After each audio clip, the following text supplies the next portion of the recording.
Guys, ಹೇಗಿದ್ರೆ ಎಲ್ಲರೂ ಚೆನ್ನಾಗಿದ್ರಾ? ನೀವೆಲ್ಲ ತುಂಬಾನೇ ಚೆನ್ನಾಗಿದ್ರಾ ಅನ್ಕೊಂಡಿದೀನಿ. ಇವತ್ತು ನೋಡಿ ಇಲ್ಲಿ ವ್ಲಾಗ್ ಮಾಡ್ತಾ ಇದ್ದೀನಿ. ಲಾಸ್ಟ್ ವ್ಲಾಗ್ ಅಲ್ಲಿ ಹೇಳ್ದಂಗೆನೆ ಸೊ ನಾನು ಫ್ರೈಡೆ ಊರಿಗೆ ಹೋಗ್ತಾ ಇದ್ವಿ. ನಾನು ಹಸ್ಬೆಂಡ್ ಮನ್ವಿತ್ ಎಲ್ಲ ಊರಿಗೆ ಹೋಗ್ತಾ ಇದ್ವಿ. ಸ್ವಲ್ಪ ಬರೋದು ಲೇಟ್ ಆಗುತ್ತೆ.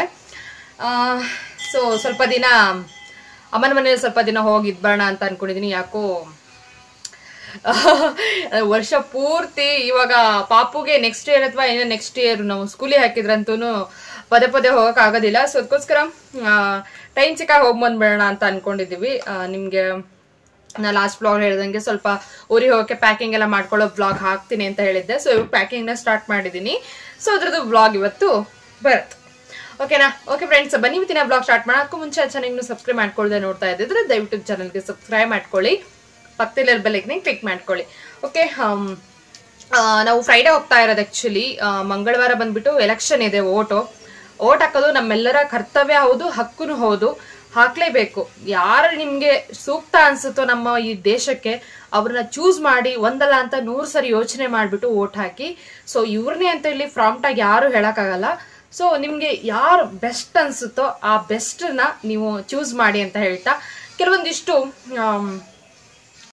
ಯಾವುದೇ ಆಸೆ ಆಕಾಂಕ್ಷೆಗಳಿಗೆ ನಾವು ತಲೆ ಕೊಡ್ದೇನೆ ಸರಿಯಾಗಿರೋ ವ್ಯಕ್ತಿನ ಆರಿಸಿ ನಮ್ಮ ದೇಶಕ್ಕೆ ಪ್ರಧಾನಿಯಾಗಿ ನೆಕ್ಸ್ಟ್ ಮುಂದುವರೆಸೋಣ.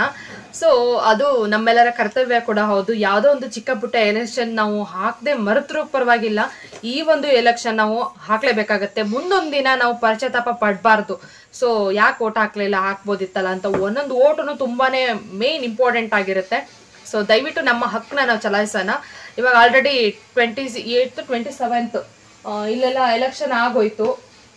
26th ಎಲೆಕ್ಷನ್ ಆಯ್ತು ಇಲ್ಲಿ ಬೆಂಗಳೂರು, ಆಮೇಲೆ ಕೆಲವೊಂದಿಷ್ಟು ಕಡೆ ಎಲ್ಲ ಆಗೋಯ್ತು. ಇನ್ನ ಕೆಲವು ಕಡೆ ನಮ್ಮ ಕಡೆ ಇದೆ.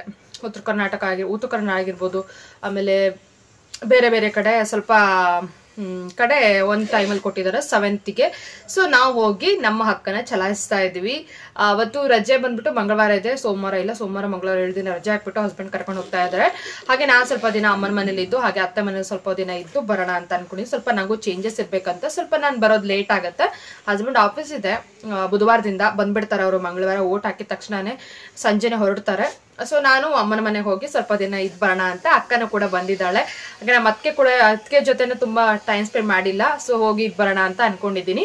ಒಂದ್ 8 ದಿನ ಅಷ್ಟೇ, ಜಾಸ್ತಿ ಇರೋದಿಲ್ಲ. ಯಾಕಂದ್ರೆ ಹಸ್ಬೆಂಡಿಗೆ ಕಷ್ಟ ಆಗುತ್ತೆ ಊಟ ತಿಂಡಿದೆಲ್ಲ. ಅದಕ್ಕೋಸ್ಕರ ಹೋಗ್ಬೇಡ ಅಂತ ಅನ್ಕೊಂಡಿದೀನಿ. ಮನಿದ್ ಕೂಡ ಇಲ್ಲೇ ಇದ್ದಾನೆ, ಆಟಾಡ್ತಾ ಇದ್ದಾನೆ. ಸೊ ನಾ ಪ್ಯಾಕಿಂಗ್ ನ ಸ್ಟಾರ್ಟ್ ಮಾಡಿದೆ. ಸ್ವಲ್ಪ ಸ್ಯಾರೀಸ್ ಎಲ್ಲ ಇತ್ತು, ಉಟ್ಟು ಬೋರ್ ಆಗಿರೋದು ಇತ್ತು. ಅದನ್ನೆಲ್ಲ ಮನೇಲಿ ಇಟ್ಬಿಟ್ಟು ಬರೋಣ ಅಂತ ಅನ್ಕೊಂಡಿದೀನಿ. ಬನ್ನಿ ಇವತ್ತಿನ ಬ್ಲಾಗ್ ಸ್ಟಾರ್ಟ್ ಮಾಡೋಣ. ಅದಕ್ಕೂ ಇದರಲ್ಲಿ ಸ್ಪೆಷಲಿ ಪ್ಯಾಕಿಂಗ್ ಬ್ಲಾಗ್ ಆಗಿರುತ್ತೆ. ಟೈಮ್ ಈ ಸ್ವಲ್ಪ ಇದ್ರೆ ಬೇರೆ ಬ್ಲಾಗ್ನ ತೋರಿಸ್ತೀನಿ. ಓಕೆನಾ? ಈ ವಿಡಿಯೋ ಸ್ವಲ್ಪ ಏನಾದ್ರೂ ಇಷ್ಟ ಆಯ್ತು ಅಂದ್ರೆ ಲೈಕ್ ಮಾಡಿ, ಶೇರ್ ಮಾಡಿ, ಕಮೆಂಟ್ ಮಾಡಿ, ತಪ್ಪದೇನು ಚಾನಲ್ಗೆ ಸಬ್ಸ್ಕ್ರೈಬ್ ಮಾಡ್ಕೊಳ್ಳಿ.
ಆಲ್ರೆಡಿ ನಾನು ಮನೆ ಹೋಗಿ ತಗೊಂಡೋಗೋದು ಸೀರೆ ಏನಿದೆಲ್ಲ, ಸೊ ಅದೇ ಫುಲ್ ಆಗ್ಬಿಡ್ತು ಬ್ರೇಕ್ಲೆಟ್ಸು. ಸೊ ಅದರಲ್ಲಿ ಸ್ವಲ್ಪ ಚಾಯ್ಸ್ ಮಾಡಿ ತೊಗೊಂಡೋಗ್ತೀನಿ. ಫುಲ್ ಆಗಿಬಿಟ್ರೆ ಇದು ಒಂದೇ ನಮಗೆ ಟ್ರೈನಿಗೆ ಹೋಗೋದ್ರಿಂದ ಜಾಸ್ತಿ ಕ್ಯಾರಿ ಮಾಡೋಕ್ಕಾಗಲ್ಲ. ಇಲ್ಲಿಂದ ಮೆಜೆಸ್ಟಿಕ್ಕಿಂದ ನಾವು ರೈಲ್ವೆ ಸ್ಟೇಷನ್ಗೆ ನಡ್ಕೊಂಡು ಹೋಗೋದಂದ್ರೆ ತುಂಬ ಲಾಂಗ್ ಆಗಿಬಿಡುತ್ತೆ. ಅಲ್ಲಿಂದ ನಾವು ಮಾಲಿ ಕೊಟ್ಟು ತೊಗೊಂಡೋಗೋದಂತ ಅಂದರೆ ಸುಮ್ಮನೆ ಖರ್ಚಲ್ವಾ. ಅದಕ್ಕೆ ಸ್ವಲ್ಪ ಸ್ಯಾರೀಸ್ ಎಲ್ಲ ಇಟ್ಬಿಡ್ತೀನಿ, ನೆಕ್ಸ್ಟ್ ಟೈಮ್ ಏನಾದ್ರು ತೊಗೊಂಡೋಗೋಣ ಅಂತ. ಎಷ್ಟು ಸುಮಾರು ಸ್ಯಾರಿನ ಕಾಟ್ ಕೆಳಗಡೆ ಇಟ್ಟಿದ್ದೀನಿ. ಲಾಸ್ಟ್ ಟೈಮ್ ತೊಗೊಂಡೋಗ್ಬೇಕಂತ ಹೇಳಿ ಕಟ್ಟಿಟ್ಟಿದ್ದೆ, ಸೊ ಅದು ತೊಗೊಂಡೋಗಕ್ಕಾಗಲಿಲ್ಲ. ಸೊ ಈ ಸರಿನೂ ಅಷ್ಟೇ ಬೀರುಳಿತ್ತು, ಅದನ್ನು ಎತ್ಕೊಂಡು ಇಟ್ಕೊಂಡೆ ಇಲ್ವ ತೊಗೊಂಡೋಗೋಣ ಅಂತ. ಬಟ್ ಅದು ಫುಲ್ ಆಗಿಬಿಡ್ತು ನೋಡಿ, ಇದೇ ಫುಲ್ ಆಗಿಬಿಡ್ತು. ಇನ್ನು ಬಟ್ಟೆ ಇಡೋಕ್ಕೆ ನಂಗೆ ಸ್ಪೇಸ್ ಇಲ್ಲ. ನಮ್ಮ ಬಟ್ಟೆ ತೊಗೊಂಡೋಗಿ ಮನ್ವಿತ್ ಬಟ್ಟೆ ಅದು ಸಿಕ್ಕಾಪಟ್ಟೆ, ಹೊಸ ಬಟ್ಟೆ ಆಗಿರ್ಬೋದು, ಡೈಲಿ ಯೂಸ್ ಬಟ್ಟೆ ಅದು ಸಿಕ್ಕಾಪಟ್ಟೆ ಬೇಕು ಅವನಿಗೆ. ಸೊ ನಂತರ ಇದರಲ್ಲೇ ಸ್ವಲ್ಪ ಚೂಸ್ ಮಾಡಿ ಒಂದು 4-5 ಸ್ಯಾರಿ ತೊಗೊಂಡೋಗ್ತೀನಿ ಅಷ್ಟೇ, ಬೇಡ್ದಾಗಿರೋದು ನೋಡಿ. ಇನ್ನು ಕೆಲವು ಹಾಗೆ ಇಟ್ಬಿಡ್ತೀನಿ, ನೆಕ್ಸ್ಟ್ ಟೈಮ್ ಏನಾದರೂ ಹೋಗುವಾಗ ತೊಗೊಂಡು ಹೋಗೋಣ ಅಂತ.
ಓಕೆ, ನಾನು ನೆಕ್ಸ್ಟ್ ಟೈಮ್ ತೊಗೊಂಡೋಗ್ತೀನಿ ಸ್ಯಾರಿಗಳೆಲ್ಲ ತೊಗೊಂಡೋಗೋದು. ಯಾಕಂದರೆ ನನಗೆ ಯಾವ್ದು ತೊಗೊಂಡೋಗ್ಬೇಕು ಯಾವುದಿಲ್ಲ ಅಂತ ಗೊತ್ತಾಗ್ತಿಲ್ಲ.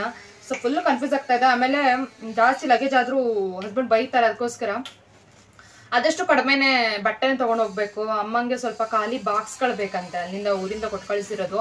ಮತ್ತೆ ನಾವು ಬರೋವಾಗ ಮತ್ತೆ ಬೇರೆ ಏನಾದರೂ ಹಾಕ್ಕೊಡ್ತಾರಲ್ವ, ಸೊ ಅದಕ್ಕೋಸ್ಕರ ಸ್ವಲ್ಪ ಖಾಲಿ ಬಾಕ್ಸ್ ಇದ್ರು ತಗೋಬಾ ಅಂತ ಅಂದರು. ಅದನ್ನ ಬೇರೆ ತೊಗೊಂಡೋಗ್ಬೇಕು. ಅಪ್ಪ ಏನಾಗುತ್ತೋ ಗೊತ್ತಿಲ್ಲ, ಸ್ವಲ್ಪ ದಿನ ಇರೋದು ಅಂತ ಹೇಳ್ಬಿಟ್ಟು ಬಟನ್ ಕ್ಯಾರಿ ಮಾಡ್ತಾ ಇದ್ದೀನಿ. ಸೊ ನೋಡೋಣ, ಇವಾಗ ಆದಷ್ಟು ತೊಗೊಂಡು ಹೋಗ್ತೀನಿ. ಸ್ಯಾರಿ ಯಾವುದು ಬೇಡ, ಸ್ಯಾರಿ ಅದು ತೊಗೊಂಡೋಗಲ್ಲ, ಏನಾದರೂ ಕೆಳಗಡೆ ಏನಾದರೂ ಬ್ಯಾಗಲ್ಲಿ ಹಾಕಿ ಇಟ್ಬಿಡ್ತೀನಿ. ಸೊ ಅಷ್ಟೇ, ಅದೆಲ್ಲ ರಿಸ್ಕ್ ತಗೊಳಕ್ ಹೋಗಲ್ಲ. ಸುಮ್ಮನೆ ಹಸ್ಬೆಂಡ್ ಜೊತೆ ಬೈಸ್ಕೊಬೇಕಾಗತ್ತೆ ನಾನು. ಓಕೆ ಬನ್ನಿ, ಇವಾಗ ಬಟ್ಟೆನ ಪ್ಯಾಕ್ ಮಾಡ್ಕೊಬೇಡ, ಸುಮ್ಮನೆ ಟೈಮ್ ವೇಸ್ಟ್ ಆಯಿತು. ಹಂಗೆ ಮನ್ವಿತಿಗೆ ತುಂಬ ಲವ್ ಬಂದ್ಬಿಟ್ಟು ಮಮ್ಮಿಗೆ ಅಂತ ಹೇಳ್ಬಿಟ್ರೆ ಈ ಥರ ಉಪ ಕೊಡೋಕೆ ಸ್ಟಾರ್ಟ್ ಮಾಡ್ತಾನೆ. ಅದು ನಾ ಬೈದ್ ಬಿಟ್ರೆ ಸುಮ್ಮನೆ ಸಿಟ್ಟಲ್ಲಿ ಕುತ್ಕೊಂಡಿರ್ತಾನೆ, ನಾ ಸಮಾಧಾನ ಮಾಡಕ್ ಹೋಗಲ್ಲ. ಅವನೇ ಬರ್ತಾನೆ ಅಮ್ಮ ಅಂತ ಹೇಳಿ ಮುತ್ತು ಕೊಟ್ಟು ಅಲ್ಲಿಗೆ ಸಾಲ್ವ್ ಮಾಡ್ಕೊಳ್ತಾನೆ. ಸೊ ಬುದ್ಧಿ ಚೆನ್ನಾಗಿದೆ ನನ್ನ ಮಗಂದು. ಓಕೆ ಬನ್ನಿ, ಪಟಪಟ ಅಂತ ಹೇಳಿ ಬಟ್ಟೆ ಪ್ಯಾಕ್ ಮಾಡಿಬಿಟ್ಟು ಮುಗಿಸೋಣ. ನಾನು ಮನ್ವಿತನ ಬಟ್ಟೆನ ಜಾಸ್ತಿ ಹೊಸದೇನು ತಗೊಳ್ಳೋದಿಲ್ಲ, ಡೈಲಿ ಯೂಸ್ ಬಟ್ಟೆನೇ ಭಾಳ ಬೇಕಾಗುತ್ತೆ. ನಾವೆಲ್ಲೂ ಹೋಗೋದಿಲ್ಲ, ಅಮ್ಮರ ಮನೆಗೆ ಹೋದರೆ ಮತ್ತೆಲ್ಲೂ ಹೋಗೋದಿಲ್ಲ. ಅದಕ್ಕೆ ಇವಾಗ ಡೈಲಿ ಯೂಸ್ ಬಟ್ಟೆಗಿಂತ ಸ್ವಲ್ಪ ಡೈಲಿ ಯೂಸ್ ಬಟ್ಟೆನೇ ಜಾಸ್ತಿ ತೊಗೊಳ್ತೀನಿ. ಆನಂತರ ಹೊಸ ಬಟ್ಟೆ ಒಂದು ಸ್ವಲ್ಪ ತೊಗೊಂಡಿದ್ದೀನಿ, ನನಗೆ ಬೇಕಾಗತ್ತೆ. ಡೈಲಿ ಯೂಸ್ ಬಟ್ಟೆನೇ ಭಾಳ ಬೇಕಾಗುತ್ತೆ.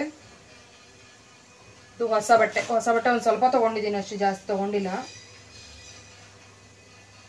ಇದರಲ್ಲೂ ಒಂದೆರಡು ಡೈಲಿ ಯೂಸ್ ಹಾಕೋದೇ ಇದೆ. ಅಂದರೆ ಸ್ವಲ್ಪ ಹೀಗೆ ದೇವಸ್ಥಾನಕ್ಕೆಲ್ಲ ಹೋಗ್ತಾ ಇರ್ತೀವಲ್ವ ನಾವು, ಸೊ ಹಾಕ್ತಾ ಇರ್ತಿದ್ನಲ್ಲ, ಸೊ ಆ ಥರದೇ ಇದೆ. ಸ್ವಲ್ಪ ಹೊಸದಿದೆ ಅಷ್ಟೆ.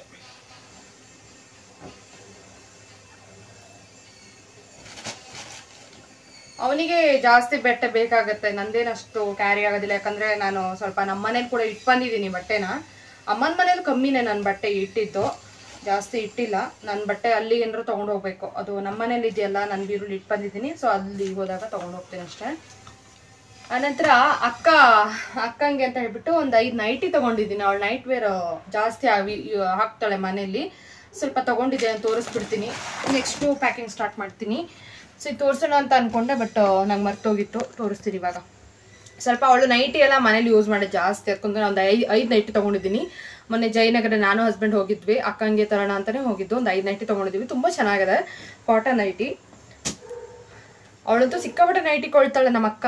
ಅದರಲ್ಲೂ ಇವಾಗ ಇತ್ತೀಚೆಗೆ ಒಂದು ಸ್ವಲ್ಪ ಕಮ್ಮಿ ಆಗಿದೆ, ಅದಕ್ಕೆ ನನಗೆ ಹೇಳಿದ್ದು ತಗೋಬಾ ಅಂತ ಹೇಳಿ ತೊಗೊಂಡಿದ್ದೀನಿ. ತುಂಬ ಚೆನ್ನಾಗಿದೆ, ಕಾಟನ್ ತುಂಬ ಸಾಫ್ಟ್ ಇದೆ, ತೊಗೊಬೋದು, ಅಂದರೆ ಕೊಡ್ಬೋದು. ರೇಟು ಎಷ್ಟು ರೇಟು ಅಂತಲೂ ಕೂಡ ಹೇಳ್ತೀನಿ ನಾನು. ಸೊ ನಂತರ ಇದು ಅಕ್ಕಂಗೆ ಅಂತ ತೊಗೊಂಡಿರೋದು. ಅವಳಿಗೆ ನನ್ಗೆ ಯಾವಾಗೂ ಏನಾದ್ರು ತೊಗೊಂಬ ಅಂತ ಹೇಳಿದ್ದೆ ಕಮ್ಮಿ, ಹಾಕ್ಬೇಡ ಕಡಿಮೆ ಆದರೆ ಹೇಳಿದ್ಲ ಅಂತ ತೊಗೊಂಡೆ. ಸ್ವಲ್ಪ ಒಂದು ಜಿಪ್ ಇರೋದು ಎಲ್ಲ ಒಂದೊಂಥರ ತೊಗೊಂಡಿದ್ದೀನಿ. ಒಂದು ಸ್ವಲ್ಪ ಬೇರೆ ಬೇರೆ ಟೈಪ್ ತೊಗೊಂಡಿದ್ದೀನಿ ನೋಡಿ. ಇದು ನೆಕ್ಸ್ಟು ಈ ಕಲರ್ ತುಂಬ ಚೆನ್ನಾಗಿದೆ, ಕಲರ್ಸ್ ಆಗಿರ್ಬೋದು, ಆಮೇಲೆ ಬಟ್ಟೆ ತುಂಬ ಚೆನ್ನಾಗಿದೆ. ಸ್ವಲ್ಪ ಇದು ಕಾಸ್ಟ್ಲಿ, ಒಂದು ಚೆನ್ನಾಗಿರೋದೇ ತೊಗೊಳೋಣ ಅಂತ ತೊಗೊಂಡೆ. ಸೊ ಇದು ಎಂಬ್ರಾಯ್ಡ್ರಿ ವರ್ಕ್ ಆಗಿದೆ, ಸಖತ್ ಚೆನ್ನಾಗಿದೆ. ಇದು ಪ್ರಿಂಟ್ ಹೋಗುತ್ತೋ ಇಲ್ಲೋ ನಂಗೂ ಗೊತ್ತಿಲ್ಲ. ತೊಗೊಂಡ್ವಿ, ತುಂಬ ಚೆನ್ನಾಗಿದೆ. ಎಲ್ಲರೂ 400 ಎಲ್ಲ ಇದೆ. ಕೆಲವೊಂದು ಇದು ತೋರಿಸಿದ ಲಾಸ್ಟ್ ತೋರಿಸಿದ್ದು ಒಂದು 700 ಅದು ಚೆನ್ನಾಗಿದೆ, ಪರವಾಗಿಲ್ಲ. ಅವಳಿಗೆಲ್ಲ ನೈಟ್ ಅಂದ್ರೆ ಇಷ್ಟ. ಅವಳೊಂದು 2-3 ತೊಗೊಂಬ ಸಾಕೊಂದು. ನಮ್ಮ ಹಸ್ಬೆಂಡು ತೊಗೊಂಡ್ಬಿಡು ಸುಮ್ಮನೆ ಇದ್ರೆ ಇರಲಿ ಅಂತ ಹೇಳಿ ಅವರೇ ಫೋರ್ಸ್ ಮಾಡಿ ತೊಗೊಂಡ್ವಿ. ನಂತರ ಏನು ಹಸ್ಬೆಂಡ್ ನೀನು ತಗೋ ನೈಟಿ ಅಂತ ಹೇಳಿದ್ರೆ ನಾನು ಯಾವಾಗ ನೈಟಿ ಹಾಕಿದೆ ಬೇಡ ಅಂತ ಅಂದೆ. ಒಂದೇ ನೈಟ್ ಇದೆ ನನ್ನ ರೆಡ್ ಕಲರು. ಸೊ ಅದನ್ನ ಯಾವಾಗಾದ್ರು ಈ ಥರ ಪೂಜೆ ಟೈಮಲ್ಲಿ ಪೂಜೆ ಆದ್ಮೇಲೆ ಹಾಕೊಳ್ತೀನಿ ಆ ಥರ. ಸೊ ಅದು ಬಿಟ್ಟರೆ ನಾನು ನೈಟಿ ಯೂಸ್ ಮಾಡಲ್ಲ ಜಾಸ್ತಿ, ನೈಟ್ ವೇರೇಜ್ ಯೂಸ್ ಮಾಡೋದನ್ನ ಗೊತ್ತಲ್ಲ ನಿಮ್ಗೆ ಆ ಥರ.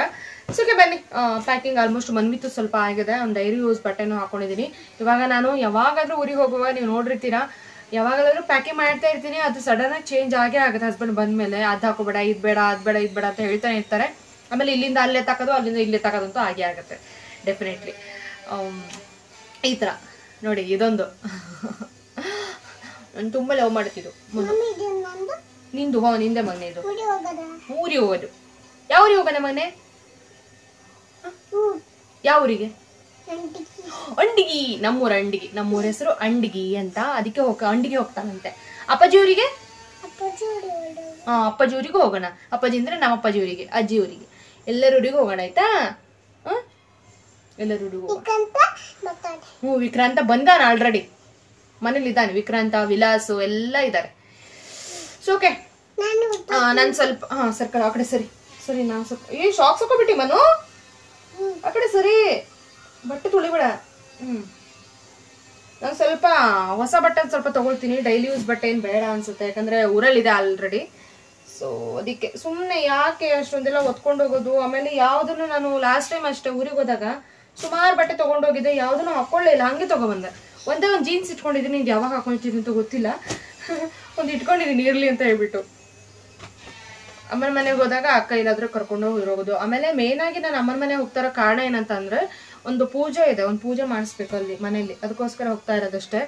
ಬಿಟ್ರೆ ನಾನು ಒಂದು 2 ಡೇಸ್ ಇದ್ಬರೋಣ ಅಂತ ಹೋಗ್ತಾ ಇರೋದು. ಬಟ್ ಊರನ್ನು ನಿಮ್ಗೆಲ್ಲ ವ್ಲಾಗ್ ನೋಡ್ತಿರ್ತಾರೆ, ನೆಕ್ಸ್ಟ್ ವ್ಲಾಗಲ್ಲಿ ನೋಡ್ತಾ ಇರ್ತೀರ ಏನೇನೆಲ್ಲ ಸ್ಪೆಷಲ್ ಇದೆ ಅಂತ ಹೇಳ್ಬಿಟ್ಟು. ಬನ್ನಿ, ಆಲ್ರೆಡಿ ಸ್ವಲ್ಪ ಪ್ಯಾಕಿಂಗ್ ಆಯಿತು ನೋಡಿ, ಇಷ್ಟೊಂದು ಪ್ಯಾಕಿಂಗ್ ಆಗಿದೆ. ಇದು ಮನ್ವಿತದು, ಇದು ನಂದು, ಇದು ನಮ್ಮ ಅಕ್ಕಂದು. ಇದರಲ್ಲಿ ಸ್ವಲ್ಪ ಇನ್ನ ಫುಲ್ ಆಗುತ್ತೆ. ಮನ್ವಿ ಡೈಪರ್ನ ಹಾಕೊಂಡಿಲ್ಲ ನಾನು, ಮನ್ವಿತ ಡೈಪರ್ ಬೇರೆ ಹಾಕೊಬೇಕು, ಆಮೇಲೆ ಒಂದು ಮೆಡಿಸಿನ್ ಇಟ್ಕೊಬೇಕು. ವಿಡಿಯೋದಲ್ಲಿ ಇಷ್ಟಿಷ್ಟೇ ತೋರಿಸಿರ್ತೀನಿ, ಎಷ್ಟೊಂದು ತಲೆನೋವು ಇರುತ್ತೆ ಗೊತ್ತಾ. ಒಂದು 2 ದಿನಕ್ಕೆ ಹೋಗ್ಲಿ 3 ದಿನಕ್ಕೆ ಹೋಗ್ಲಿ, ತುಂಬ ಲಾಂಗ್ ಟ್ರಾವೆಲ್ ಅಲ್ವಾ. ಸೊ ಅದಕ್ಕೋಸ್ಕರ ಎಲ್ಲಾನು ಇಟ್ಕೊಂಡು ಹೋಗ್ಲೇಬೇಕಾಗುತ್ತೆ. ಹಾಗೆ ಮನ್ವಿತು ಅವನಿಗೆ ಎಷ್ಟು 6 ಮಂತ್ 7 ಮಂತ್ ಇದ್ದಾಗೇನೋ ನಾವು ಟ್ರೈನಿಗೆ ಹೋಗಿರೋದು.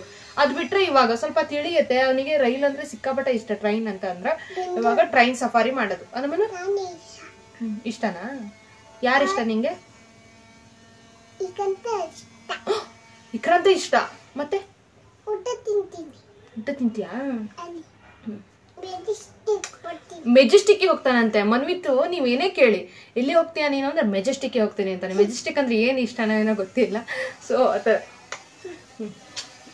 ಓಕೆ ಓಕೆ, ಬನ್ನಿ. ನಾನು ಇವಾಗ ನೆಕ್ಸ್ಟ್ ಏನೇನು ಇಟ್ಕೋಬೇಕಂತ ಅಂದರೆ ಸಾಕು ಸದ್ಯಕ್ಕೆ ಇಷ್ಟು ಪ್ಯಾಕಿಂಗೆಲ್ಲ ಆಯಿತು ಆಲ್ರೆಡಿ. ಇನ್ನು ಸ್ವಲ್ಪ ಡೈಲಿ ಯೂಸ್ ಬಟ್ಟೆಗಳನ್ನ ಮನ್ವಿತದ್ದು ಹಾಕೊಂಡ್ರೆ ಫಿನಿಶ್ ಇವತ್ತಿನ ಒಂದು ಪ್ಯಾಕಿಂಗ್. ಇನ್ನೊಂದು ಸ್ವಲ್ಪ ಡೈಲಿ ಯೂಸ್ ಬಟ್ಟೆ ಇದೆ, ಮನ್ವಿತದ್ದೊಂದು ಹಾಕೊಬಿಡ್ತೀನಿ. ಆನಂತರ ಈ ವಿಡಿಯೋ ಏನು ಮಾಡೋದಂತ ನೋಡ್ತೀನಿ, ಯಾಕಂದರೆ ತುಂಬ ಲಾಂಗ್ ಆಗಿಬಿಡ್ತು ವಿಡಿಯೋ. ಸೊ ಅದಕ್ಕೋಸ್ಕರ ನೆಕ್ಸ್ಟ್ ವ್ಲಾಗಲ್ಲಿ ಇನ್ನೂ ಏನೇನು ಪ್ಯಾಕ್ ಮಾಡ್ಕೊಳ್ತೀನಿ ಅದನ್ನ ಹಾಕ್ತೀನಿ. ಸೊ ಸಾಕು ಸದ್ಯಕ್ಕೆ ಇವತ್ತು ಇಷ್ಟು ಅಂತ ಅಂದ್ಕೊಂಡಿದ್ದೀನಿ. ಸೊ ಮನೆತು ಡೈಲಿ ಯೂಸ್ ಬಟ್ಟೆ ಕೂಡ ಆಯಿತು. ಇನ್ನೂ ಸ್ವಲ್ಪ ವಾಶ್ ಮಾಡೋದಿದೆ, ವಾಶ್ ಮಾಡಿಬಿಟ್ಟು ಅವ್ನು ಹಾಕ್ಕೊಂಡು ಹೋದ್ರೆ ಆಯಿತು. ಅವನಿಗೆ ಜಾಸ್ತಿ ಜೀನ್ಸ್ ಪ್ಯಾಂಟ್ ಆಮೇಲೆ ಸ್ವೆಟರ್ ಟೈಪ್ ಏನೋ ತೊಗೊಂಡು ಹೋಗೋದಿಲ್ಲ, ಯಾಕಂದರೆ ಇವಾಗ ಸಮ್ಮರ್ ಟೈಮ್ ಆಗಿರೋದ್ರಿಂದ ಅದು ತೊಗೊಂಡು ಸುಮ್ಮನೆ ವೇಸ್ಟ್, ಅವನು ಹಾಕೊಳ್ಳೋದಿಲ್ಲ, ಹಾಕೊಂಡ್ರು ಕಿರಿಕಿರಿ ಮಾಡ್ತಾನೆ. ಸೊ ನಾನು ಕೂಡ ಅಷ್ಟೇನೆ, ನಾನು ಅಷ್ಟೇ ಜಾಸ್ತಿ ಗ್ರ್ಯಾಂಡ್ ಬಟ್ಟೆ ಆಯಿತು ಅದೆಲ್ಲ ತೊಗೊಂಡು ಹೋಗೋದಿಲ್ಲ. ಸುಮ್ಮನೆ ಅದು ಹಾಕೊಂಡ್ರು ಯೂಸ್ ಇಲ್ಲ. ಓಕೆ ಹೋಗ್ಬಿಡು, ಬಾತ್ರೂಮಿಗೆ ಹೋಗು. ನೋಡಿ ಇಷ್ಟೊಂದು ಆಯಿತು ಪ್ಯಾಕಿಂಗು. ನೆಕ್ಸ್ಟು ಬೇರೆ ಏನಾದ್ರು ಹಾಕೊಂಡ್ರೆ ನಿಮ್ಮ ಜೊತೆ ಶೇರ್ ಮಾಡ್ತೀನಿ, ಓಕೆನಾ?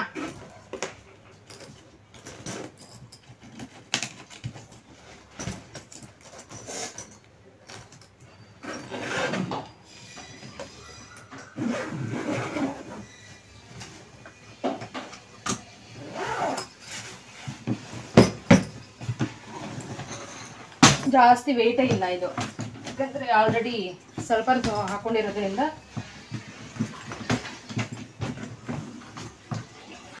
ಇದು ಬಂದು ನೋಟರ್ ಎಡಿ, ಸ್ವಲ್ಪ ಸ್ಪೆಷಲ್ ಆಗಿ ಬಂದಿದೆ. ಸೊ ಓಕೆ, ಇದು ಓಟ್ ಹಾಕಿ ನೆಕ್ಸ್ಟ್ ಬೇಕು, ತಪ್ಪದೆ ಇಟ್ಕೊಂಡು ಹೋಗಬೇಕು. ಓಕೆ ಫ್ರೆಂಡ್ಸ್, ಈ ಬ್ಲಾಗ್ ಕೂಡ ಇಲ್ಲಿಗೆ ಎಂಡ್ ಮಾಡ್ತಾ ಇದ್ದೀನಿ. ಬ್ಲಾಗ್ ಸ್ವಲ್ಪ ಅಂದ್ರೂ ಇಷ್ಟ ಆಯಿತು ಅಂತಂದ್ರೆ ಲೈಕ್ ಮಾಡಿ, ಶೇರ್ ಮಾಡಿ, ಕಮೆಂಟ್ ಮಾಡಿ, ತಪ್ಪದೆ ಚಾನಲ್ಗೆ ಸಬ್ಸ್ಕ್ರೈಬ್ ಮಾಡ್ಕೊಳ್ಳಿ. ಮತ್ತೆ ಸಿಗ್ತೀನಿ ಬೇರೆ ಜೊತೆ. ನಮಸ್ಕಾರ, ಟೇಕ್ ಕೇರ್, ಬಾಯ್.